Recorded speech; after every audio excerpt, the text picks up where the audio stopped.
As a rule, history does not record the whole truth. It may give us the exploits of conquerors and kings colorfully, but usually it falls silent where the foot soldier is concerned, plodding on, or the villager going about his business, or the child going out to play. And then it may happen, too, that history will look away in shame until time enough has passed to make the whole truth bearable. As Randall Pinkston is about to tell us, in one place, time enough finally has passed.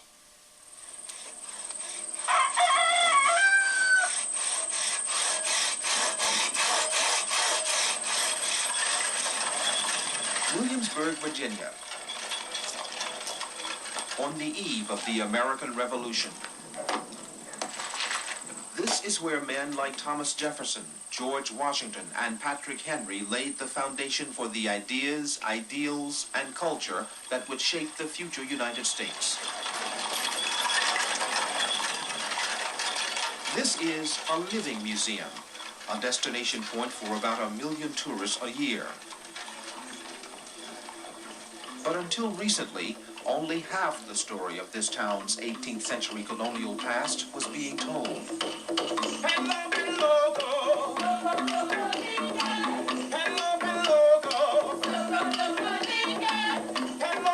According to the census that we have of 1782, more than 50% of the population of Williamsburg was comprised of people of African descent, and the majority of those persons were slaves.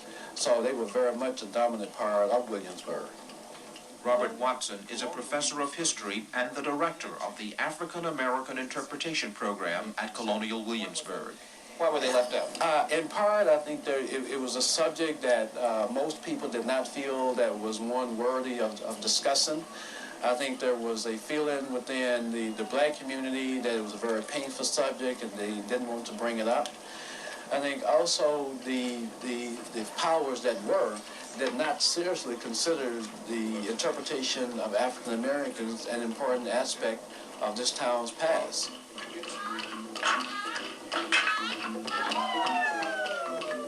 By 1979, there were people who felt very strongly that this part of the interpretation had been left out and needed to be included if Williamsburg was going to present American history from an authentic perspective.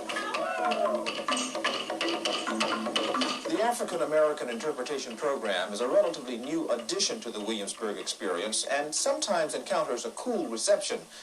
Most tourists come here expecting to soak up the architecture, the crafts, the political debate of 18th century colonial America.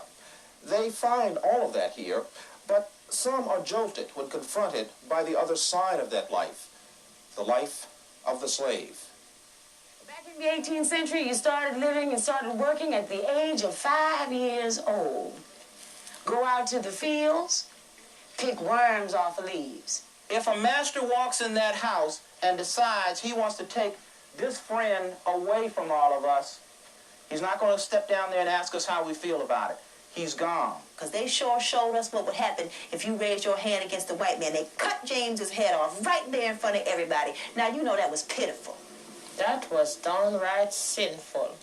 Emily James interprets the life of a field hand named Phoebe, who lived in slave quarters on the Carter's Grove farm. Sometimes when you have some blacks, it's like they're ashamed if you dressed portraying a slave, and they believe that it's kind of degrading. I feel honored to be dressed in the costume and doing what I'm doing, because if we don't tell the history, who will? I believe that I'm an ambassador. I'm telling a story that my foreparents were not in a position to tell. Valuable property as a person. Visitors who come here see slaves as people, not statistics, and they are eyewitnesses to how the slaves actually lived. When you go in there and see dirt floors with boards down on the ground, straw on the boards, and a blanket, you think about this yourself. You work in the fields 12 to 14 hours a day, 6 days a week, Sunday to 1 day off. You come home from the fields of labor, and that is your bed to rest on.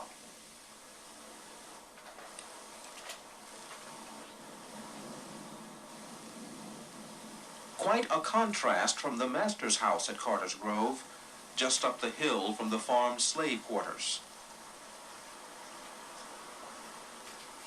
The location and construction of this settlement is based on archaeological and historical evidence. Master Everard, he got the... Interpreting slave life combines careful scholarly research and some educated conjecture. We don't find a lot of documentation, but even at that, there's enough information that comes out of the documents that we do use, newspaper accounts, traveler accounts, diaries that were written by the wealthy, that give enough information about the slave community that are close, very close, to what actually happened here that we feel comfortable. And then do you go back to your house and relax or do something for yourself, or do you... Firstly, I have no house. Slaves in the city live in the loft areas above where they work, over the kitchens and laundries and stables. One popular feature of Colonial Williamsburg allows tourists to question the interpreters as the historical characters they portray. Here, Christy Coleman is slave Kate, property of local contractor Benjamin Powell. Are you allowed to have any kind of possessions? Property may not own property. That is why slave marriage is not legal and the church does not see it either. My children are not my children. I am simply their mother. Mr. Powell owns them from the time of birth. When I am researching for a character, I pull out everything that I know, either about them or about their owner, other slaves on the property, look at the makeup of that property, what's being produced there will tell me what the work life is like. Interpreter Coleman is also attempting to project her own view of Kate's emotions, what she thinks an 18th century slave might have wanted to tell an audience if given the chance. Have you ever been? I have been. What had you done? He refers to it as insolence.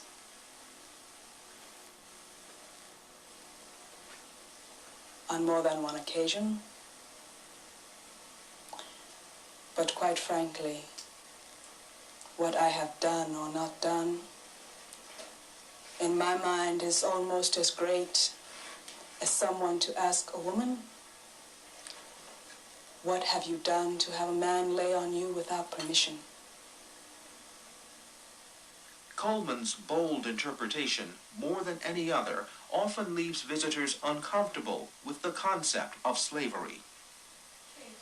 Whether you're angry when you leave, whether you're sad when you leave, whether you're disgusted when you leave, you will feel something when you leave. You may not remember everything I said, but you'll remember everything you felt.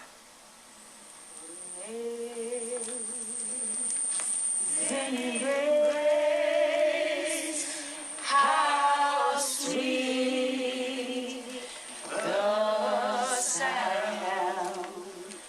All of the members of Williamsburg's African-American interpretation program share a common goal: to connect the historical thread from America's troubled origins to the conflicts of today. Robert Watson. The legacy of slavery is racism. If you do not have an understanding of the 18th century, and even prior to the 18th century, then you can't very well understand what we can do to resolve race relations in the 21st century. I see. I know you're all getting tired. Yeah. You want to conclude by saying,